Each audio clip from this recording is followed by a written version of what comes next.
देखिए, जो चुनाव आम था, उस आम चुनाव में जहां प्रत्याशी बन के लोग आए और जनता के बीच में गए, जनता एक जात की ही नहीं होती। और मैं समझता हूं कि जाति, धर्म और मजहब, दल और पार्टी से भी ऊपर उठ करके जनता को जहां अपना निर्णय लेने का अवसर बनता है, उसी जगह पर अवसर के हिसाब से उन्होंने निर्णय लिया। बाबू सिंह कुशवाहा जीते। इसके बाद कोई बात किसी का कहना, उसका अपना निजी मामला हो सकता है। जीत के बाद अखिलेश यादव अध्यक्ष जी ने आप सबकी एक मीटिंग ली थी। आगे 2027 के लिए क्या दिशा निर्देश दिए गए हैं? दिशा निर्देश ये है कि सब लोग जिस तरह से जनता के बीच में गए हैं और जनता के बीच में जाकर के अपनी बात को रखने का लोगों ने काम किया है, ऐसी दशा में वो सारी धारणा बना के रखें। 2027 बहुत अच्छा रहेगा। तमाम पेपर लीक हो रहे हैं, यूजीसी नेट का भी पेपर लीक हुआ और उसको रद्द कर दिया गया।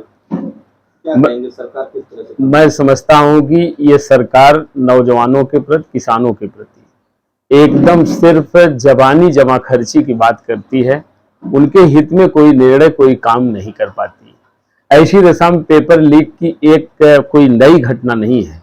ये लगातार जितनी भी पेपर हैं सब लीक हो रहे हैं, और पेपर लीक के हिसाब से नौजवान को तो वहां तक भुगतना पड़ रहा है कि जिनकी उम्र समय थी नौकरी में जाने की, अब उनकी उम्र समय भी खत्म होती जा रही है।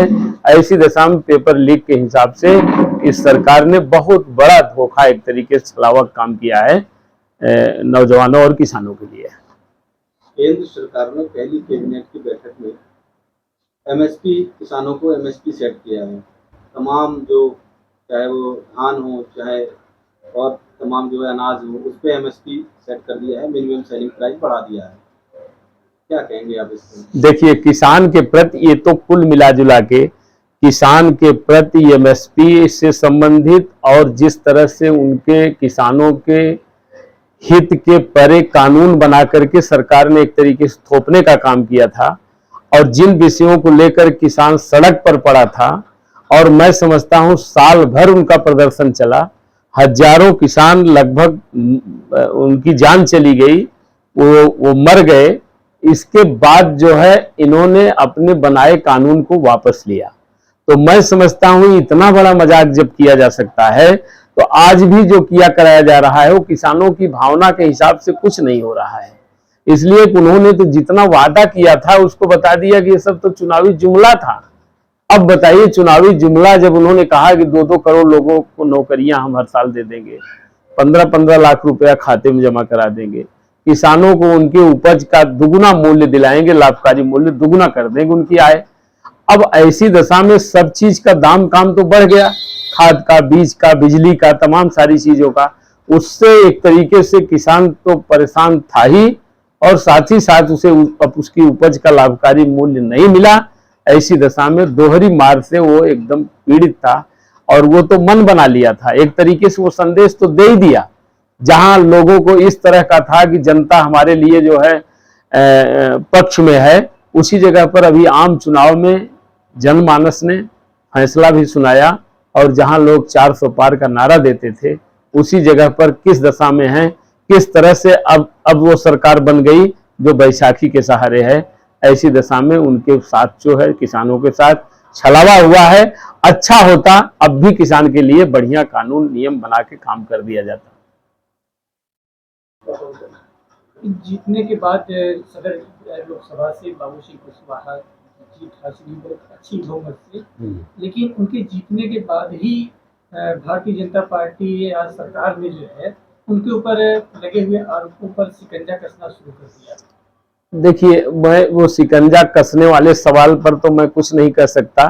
आदमी का जितना अपना जो है पक्ष विपक्ष में और जिस तरह से दांव पेच चलता है वो सब लोग अपना करते हैं, लेकिन बाबू सिंह कुशवाहा जनता के बीच में आए और अपना नामांकन करके जहां प्रत्याशी के रूप में थे, वही जो है प्रत्याशी उनकी वैधता प्रमाणित हुई।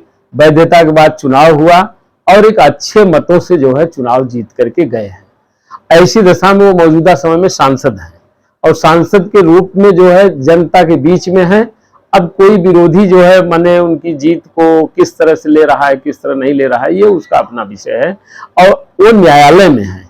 अगर उनके पास कोई मामला इस तरह का है कि शिकवा शिकायत का, तो वो न्यायालय में है और न्यायालय अपने आप में खुद सक्षम है कोई निर्णय देने का। तो निर्णय जो गुण दोष के आधार पर होगा वो मिलेगा। जब निर्णय मिलेगा, जिस तरह का आएगा निर्णय, उस तरह निर्णय उनके पक्ष का भी हो सकता है, उनके विरोध का भी हो सकता है। वो तमाम सारी बातों को लेकर को न्यायालय में हैं, अपने अधिवक्ताओं के साथ हैं और मैं समझता हूँ न्यायालय के निर्देशों का वो पालन करें। पिछले 10 सालों से जो है लोकसभा में समाजवादी पार्टी जो है विपक्ष में कोई नहीं था। इस बार जो है लोकसभा चुनाव में विपक्ष मजबूत है। विपक्ष मजबूत ही नहीं है, विपक्ष को सरकार बनाना था। मैं समझता हूं कि मौजूदा समय में हमारे प्रदेश में 5-7 सीटें तो ऐसी हैं जिस पर जो है बने ये जाहिर होता है कि इनको जो है भेदभावपूर्ण रवैया अख्तियार करते हुए सिस्टम ने उनको जो है फेल करने का काम किया। नहीं तो हमारे माननीय राष्ट्रीय अध्यक्ष जी माननीय अखिलेश यादव जी की नीतियों और कार्यक्रमों में विश्वास रखते हुए लोगों ने जहां 37 का नंबर दिया है, वही 7 नंबर और उनको मिल सकता था और 37-7 44 का नंबर उनके पास हो सकता था। और ऐसी दशा में तमाम दिक्कतों परेशानियों के बाद भी जब इस तरह का नंबर हो सकता था, तो अभी तो विपक्ष में बैठा है। कहीं कहीं कुछ चूक हुई लोगों से, उस चूक के बाद उसको तो विपक्षियों को तो सत्ता में होना था। ये जनता की आवाज थी, जनता का एक तरीके का जनादेश था। ये एक बड़ा मुद्दा जो है बड़ी तेजी से उठ रहा है। अभी 2 दिन से प्रधानमंत्री जी जो है अपने लोकसभा क्षेत्र में रहे, उन पर जो है एक वीडियो भी वायरल हुआ कि उनकी रैली में जो है जूते फेंके गए, चप्पल। ये वायरल है, देखिए इससे पुष्टि नहीं हुई है, वायरल की वीडियो दिखाई गई है। और दूसरी चीज, इस बार चुनाव में जहां एक बड़ा चेहरा प्रधानमंत्री चुनाव में लड़ा हो और जहां 4 लाख 5 लाख वोटों से जीता हो और इस बार मात्र 1.5 लाख वोटों से जीता, तो इसमें क्या कहा जाए? तो ये जनता का फैसला है। जनता तो फैसला करते करते किसी लाइन पे जा रही थी। जनता तो परिणाम भी जो है गठबंधन के पक्ष में करने जा रही थी, लेकिन किन्हीं कारणों से या किन्हीं परिस्थितियों बस तमाम सारी स्थिति उसमें बहुत सब कुछ आ सकता है। बहुत सारे लोगों ने प्रचार प्रसार में अपने तरीके से काम किया और निर्णय जो है उनके पक्ष में गया। और जहां तक ये आप कोई चीज वायरल से संबंधित बता रहे हैं, ये व्यक्तिगत इन सारी बातों पर मेरी नो टिप्पणी, कोई टिप्पणी इस तरह की नहीं।